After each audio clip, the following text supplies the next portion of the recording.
guys and gals, and over here from Drake Wayne Gaming, and some of you on Twitter, the Gaming Drag. Today I'm coming back at you another Let's Play episode of Under One Sky.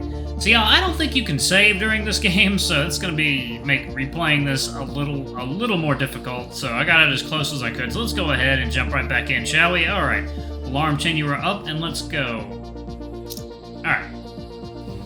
Alright, I think it was a couple. But I'm not going to complain. Would you like to play for a bit? Believe me, it does help with relations. With all respect, Your Majesty, my time is short. Huh.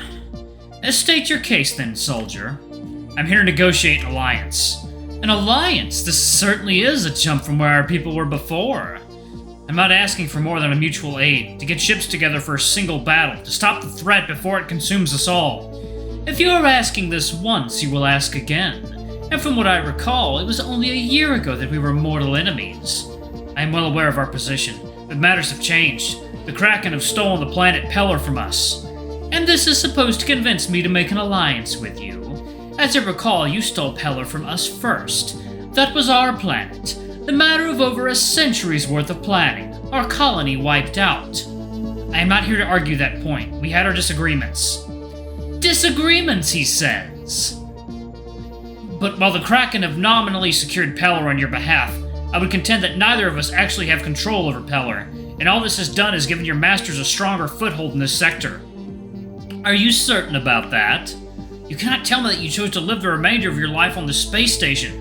In making this alliance with the Kraken, all they've done is placed you under their thumb. Then, pray tell, what would your Emperor have me do? I am not coming as an ambassador, I'm coming as... Listen, Leo. I know you're not going to win a major battle with a fleet I could muster in a few days or weeks. You are in a precarious position, and the fact you've come to me at all tells me how dire it must be. So I can tell you are likely going to ask others. Let me give you a piece of advice. It does not matter if you were named ambassador with any official capacity. Authority does not matter much in these negotiations. Rhetoric does. Either I am aware of what your empire can offer me, in which case all you need to do is speak the truth with conviction, or I am not, in which case you merely have convinced me that what you're speaking is the truth. Do you understand? You want me to say pretty words to you? Well, it would be nice, but if you're going to convince me that I need to listen to you, then convince me. Convince me. I will ask you again. If I am stuck under the thumb of the Kraken, what would you have me do?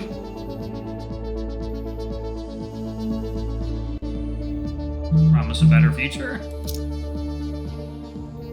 My people have a saying, where we struggle together, there is love. I'm really liking this saying. Our original conflict was born out of a lack of understanding, but if we fight together, we will inevitably come to that better understanding we should have had all along. Like, you know?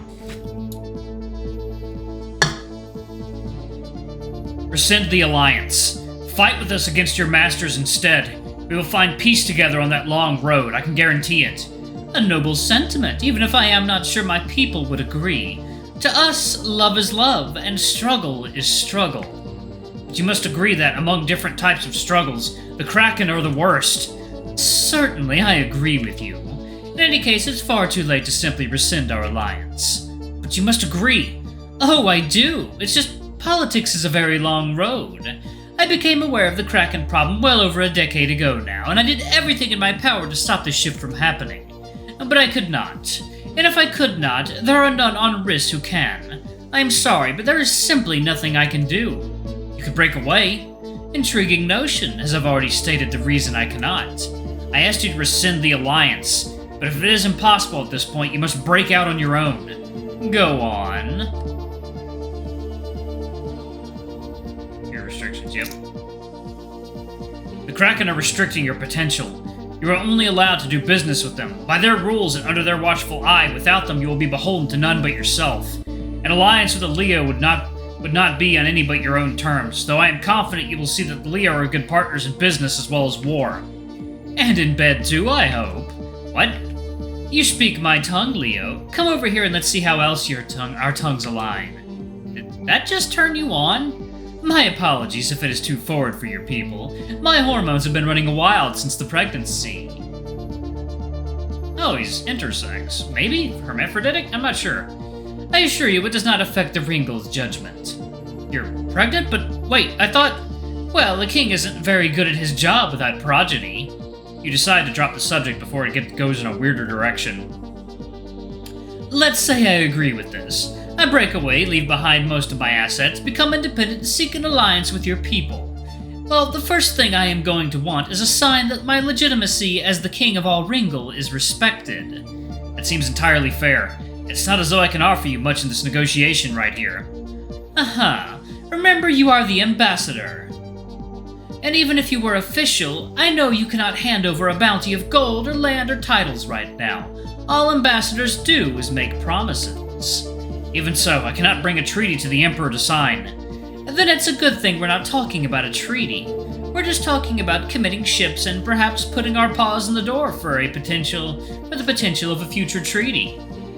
I see. So you want to sign that I respect your legitimacy? It would be lovely. What sign would you like? Tell me, Leo. Who has the stronger claim to Pelor? The Leo or the Ringle? Alright. We were there far too late to stake our claim. Pelor is yours by right. Second, y'all.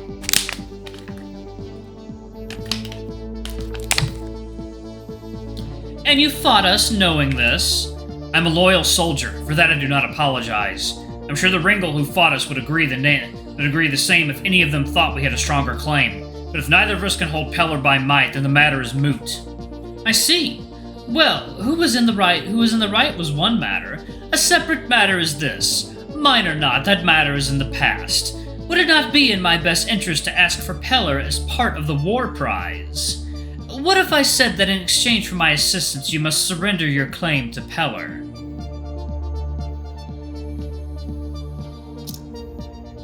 Absolutely. I would sign Pelor over to you. I'm serious. If there was some way to do so, I would reverse time entirely, avoid this war. Pelor is almost immaterial at this point. If we were to have a strong alliance with you, it may as well be part of the package deal. It would be stronger to have you as an ally than it would to hold Pelor itself. And that's what you have to say on the matter.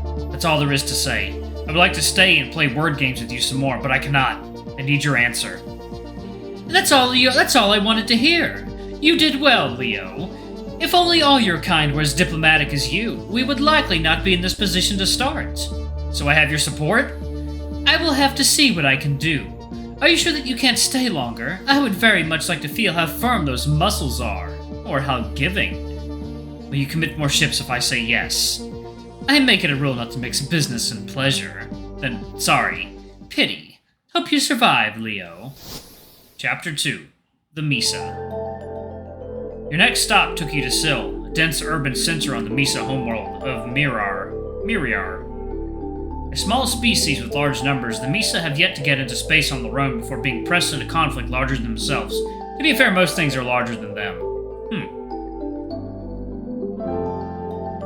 Why do those look like storm drains?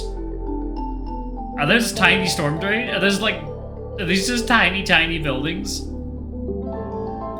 Oh my goodness. As far as you remember, the Misa always had issues with overpopulation. Spreading out among their planet was a temporary solution, but eventually those new cities could also overpopulate. Sil was at the tail end of this cycle. Much of the surrounding area was dedicated to food and housing just to keep people from perishing. The place had little industry, few luxury goods, and a populace that was perpetually hungry. You needed as many allies as you could get, and Leo and the Misa had always been amicable. The Misa were excellent repair technicians on other Leo starcraft. Their own space program had yet to leave their planet's gravity well, though. Second, now.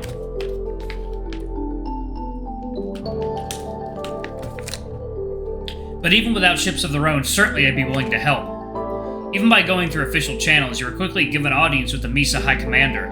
Not that the guards could physically stop you from approaching their office. Oh my god, they are small!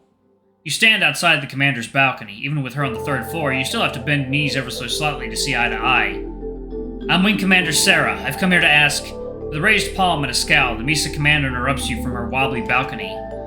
I'm gonna stop you right there. Pardon? Look down at you. Do it! Look down at you. Good. Now look at me. Well, sure, but... Now, I want you to think about your empire and all the worlds your emperor commands. Got it? Great. Now look at the favela around you. Are you certain that you need to ask my help?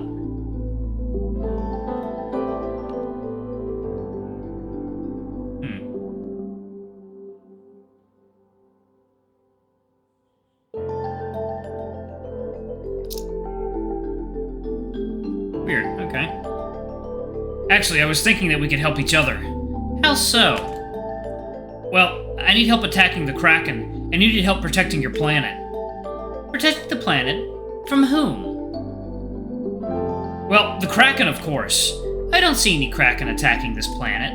You Leo have been at proxy war with the Kraken through the Ringle for years. There's nothing new. We don't care for your brutes and butting heads with other brutes. No, you're wrong. This is different.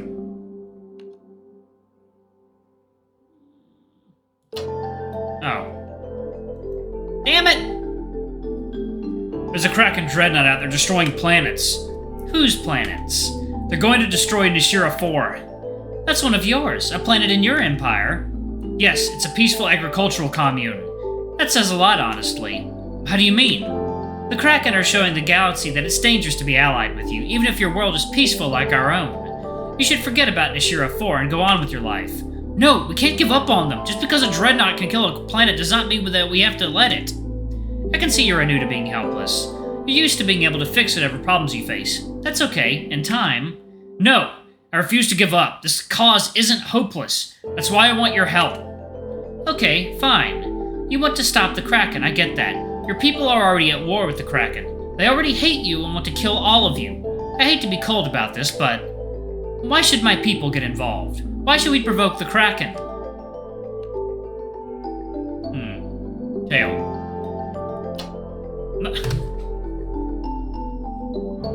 I thought it was because of the tail. Like, maybe it was giving me a hint. Nope, I guess not. I was like, definitely not getting through this one. The only reason I'm here is because the Empire is worried about your safety. Oh, really? Yes, absolutely. They sent me here to speak with you because they're terribly worried that the Kraken will try to take this world. They're hoping I can talk you into allying with the Empire so that we can protect you. So they sent you as a diplomat? Yes. Flying in a fighter. No offense, Sarah, but you're far too lousy a liar to be a diplomat. I'm sorry, I don't understand. Can you explain? If you want my people to risk their lives, then there has to be something in it for them to gain. Not just diving into a war that might one day come to them. They need to gain something for them and their descendants. Gain? Like what? You want ships so you can go conquer your own worlds? Look around you. My people live a meager life. If you want our help, then we want yours. We want to live like your people do, in comfort and without fear. Safe from the Kraken? Leo, you've been at the top of the food chain for so long, you can't imagine what it's like to live on a world where someone might want to eat you. So you want, what, Leo security guards to patrol your cities to fight our predators? We need something. Your Leo are strong and can hold your own against the Kraken. Surely you can give us the means to raise our standard of living. Okay. What you need are weapons and training. You want to give us weapons and teach us to use them. Yes, exactly. You can't protect yourselves because the predators are bigger and more dangerous than you are. Our technology can't make you bigger, but we can make you more dangerous. What if the Empire manufactures some Misa-sized guns and teaches you to use them? Oh, I see where you're going with this. Yes, you're trying to turn us into you. What? No! My people don't want to be Leo. We like what we are and our traditions. As soon as you transform a gang of Misa into something more dangerous and powerful than the rest, you've created a ruling class. That's not what I'm trying to do at all. Alright, y'all, I'm gonna go ahead and pause it right there, actually. Alright, thank y'all so much for watching. Don't forget to like, comment, subscribe, ring that notification bell, and check out our Patreon if you can. It always helps. Before I go, I'm gonna give a quick shout out to our lovely bronze tier patrons. Thank you all for all you do for the channel. We greatly appreciate your support. Thank you to our silver tier patron, Cade Silverman. Thank you for going a bit above and beyond. It's greatly appreciated. Thank you to our gold tier patron, Trezum Guy. You're awesome. We love you. Thank you for subbing to our ultimate tier. Anyway, if y'all want to get your names in the credits, get access to all of our not safe for work contents as little as $5. Alrighty, I love you all, and I'll see y'all in the next video, where I can hopefully make some better choices. Bye-bye!